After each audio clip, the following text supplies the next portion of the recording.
Des dizaines de morts, des centaines de blessés. On a assisté en début d'après-midi à une frappe d'envergure sur la banlieue sud de Beyrouth, qui est l'un des fiefs du Hezbollah. Les Israéliens qui ciblent l'organisation chiite annoncent avoir mené sa plus grande frappe coordonnée contre l'organisation pro-iranienne.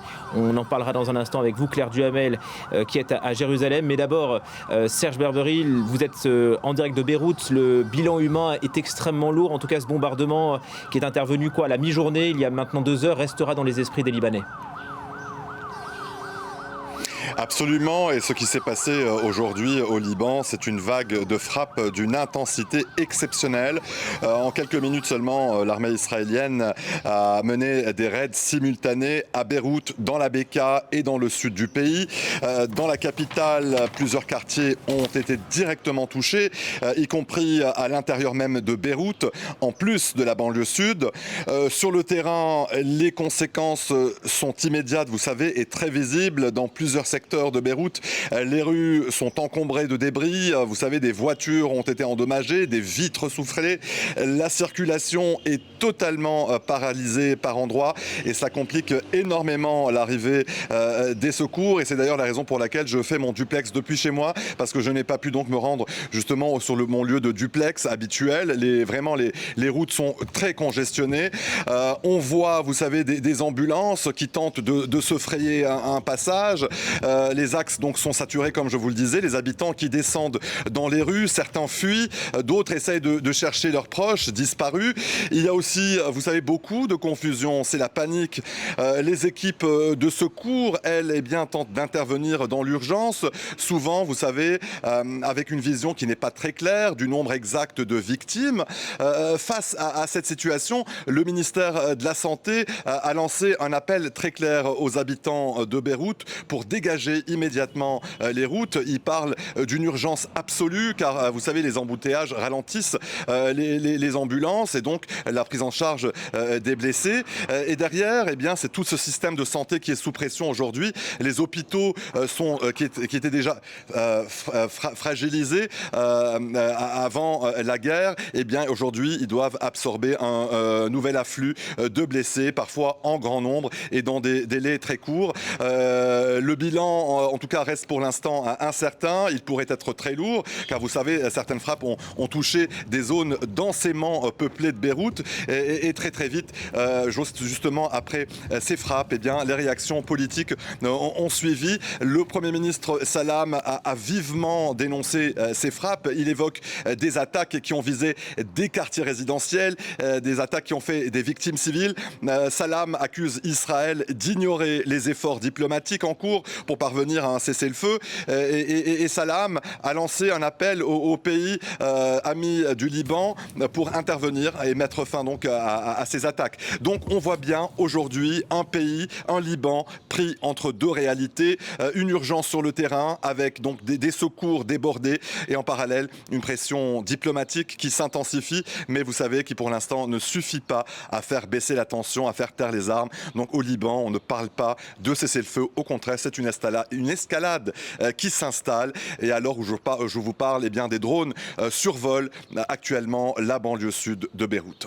Oui, revenons peut-être sur ce SOS, Serge, qui a été lancé donc par le Premier ministre libanais. Il en appelle à tous les amis du Liban d'intervenir, puisqu'en fait le Liban, rappelons-le, échappe au cessez-le-feu qui a été décrété par Donald Trump. Ça veut dire qu'au Liban, on espère un effort diplomatique des amis du Liban. Ça veut dire quoi, la France en priorité ? La France en priorité. Le ministre français des Affaires étrangères qui était à Beyrouth il y a encore quelques semaines et qui avait réitéré le soutien de la France au Liban et aux efforts diplomatiques pour mettre fin au cessez-le-feu. Les pays amis du Liban, c'est aussi les pays arabes qui soutiennent le Liban et donc notamment l'Égypte qui aussi multiplie les contacts pour trouver une issue à ce blocage négociations parce que le Liban, le président de la République, Joseph Aoun, s'était engagé justement à ouvrir des discussions directes avec Israël. Mais je vous rappelle que Israël s'était opposé à toute négociation. Priorité pour l'armée israélienne, c'était donc tout d'abord d'éliminer le Hezbollah et donc avant toute négociation. Et donc aujourd'hui, le Premier ministre Salam, le président de la République, multiplie les contacts avec ses pays amis pour tenter d'obtenir un cessez-le-feu et paver la voie à des négociations. Merci beaucoup Serge pour ces éléments. Je rajoute que les autorités libanaises demandent aux civils, aux habitants de dégager les routes devant les ambulances, bien sûr, pour permettre l'arrivée des secours après cette frappe majeure dans la banlieue sud de Beyrouth. De leur côté, les Israéliens affirment avoir visé des centaines de membres du Hezbollah. On va écouter le ministre de la Défense. L'armée israélienne a mené une frappe surprise contre des centaines de terroristes du Hezbollah dans des centres de commandement à travers le Liban. Il s'agit du coup le plus dur porté au Hezbollah depuis l'opération Beeper. Voilà, Israël 4, tout à l'heure, le ministre de la Défense, Claire Duhamel, vous êtes à Jérusalem. Bon, Netanyahou avait dit que le cessez-le-feu décrété par Trump en Iran ne concernerait pas le Liban. Ça se confirme donc avec ce raid majeur mené il y a quelques instants au Liban. Bonjour.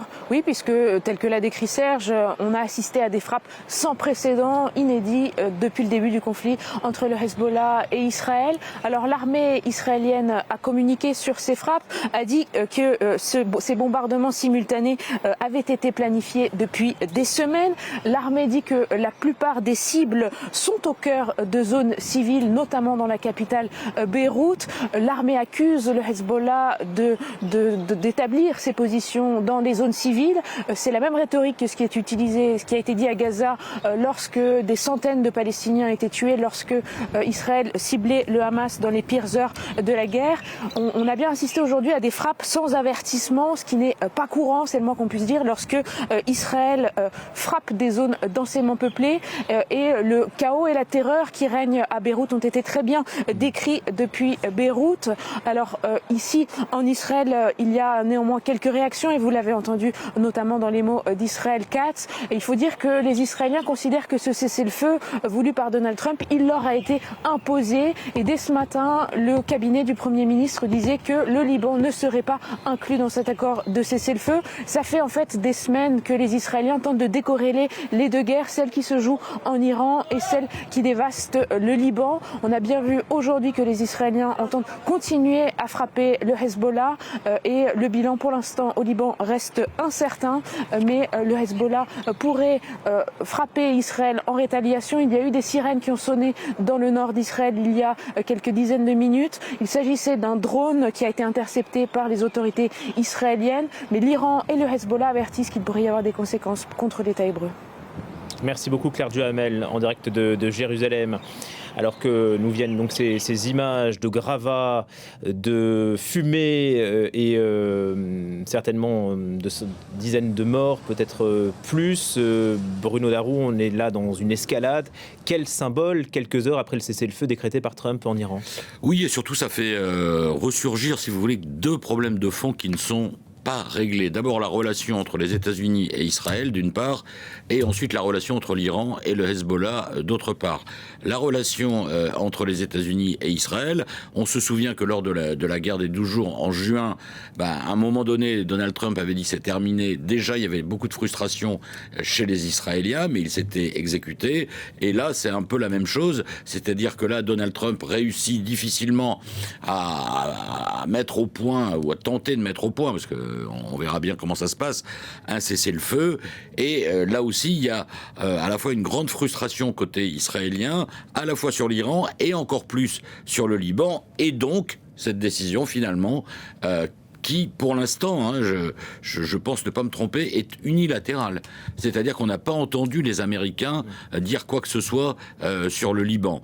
Comme si il y avait eu soit des tensions suivies d'une espèce de deal entre Américains et Israéliens, pour dire aux Israéliens, bon ben, en gros, vous pouvez continuer votre opération au Liban, ou alors Benyamin Netanyahou joue le bras de fer, décrète tout seul que le Liban n'est pas inclus dans ce cessez-le-feu, alors que pour les Iraniens, il doit être inclus dans le cessez-le-feu au niveau régional.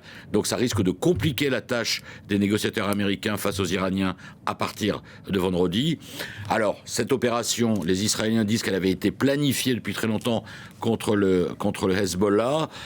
Est-ce qu'il s'agit finalement non pas d'un tour d'un baroud d'honneur, mais de la phase ultime de ces frappes avant un cessez-le-feu? Vous voyez, qu'est-ce qui se négocie entre Washington et Tel Aviv? C'est compliqué, parce que les Américains, potentiellement, ils ont toujours l'arme ultime, c'est le cas de le dire, c'est-à-dire de stopper le flux d'armement qu'ils déversent sur Israël.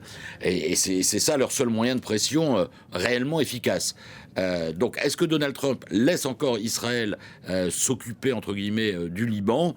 Est-ce que ce sont les dernières frappes israéliennes? Est-ce qu'au contraire, Benyamin Netanyahou a décidé que de toute façon, c'était sa guerre et que finalement, quelles que soient les conséquences, même au prix d'une tension vive avec Washington, on allait poursuivre cette éradication du Hezbollah, avec toutes les limites que ça implique, puisqu'on sait qu'il est très dur d'éradiquer totalement des mouvements de ce genre, en passant d'ailleurs par une occupation à long terme du sud Liban jusqu'au fleuve Litanie. Voilà les différentes hypothèses. Les prochaines heures, les prochains jours nous diront quelle est l'hypothèse la plus plausible, en fait. Merci beaucoup Bruno, restez avec nous, on va parler dans un instant de l'Iran, mais on voulait vous montrer aussi ces bombardements qui ont eu lieu, non pas sur Beyrouth, mais sur la banlieue sud du Liban. Ça a continué encore ce mercredi, c'est l'autre fief du Hezbollah. En tout cas, plusieurs pays dont la France ont réclamé que la trêve inclue le Liban. Écoutez Emmanuel Macron qui présidait ce matin un conseil de défense à l'Élysée. Ce à quoi nous avons assisté par les frappes et l'occupation du sud Liban d'Israël ne peut pas être une réponse dans la durée, nous le savons. Et donc, notre souhait dans ce contexte, c'est de nous assurer que le cessez-le-feu inclut pleinement le Liban. C'est d'autre part de nous assurer que le mécanisme de coordination qui existe depuis plusieurs mois et qui inclut les États-Unis, la France, soit pleinement réactivé. Et c'est de renforcer le soutien aux forces armées libanaises pour pleinement reprendre le contrôle de leur territoire et lutter efficacement contre le Hezbollah. Emmanuel Macron lors du Conseil de défense. En revanche, les armes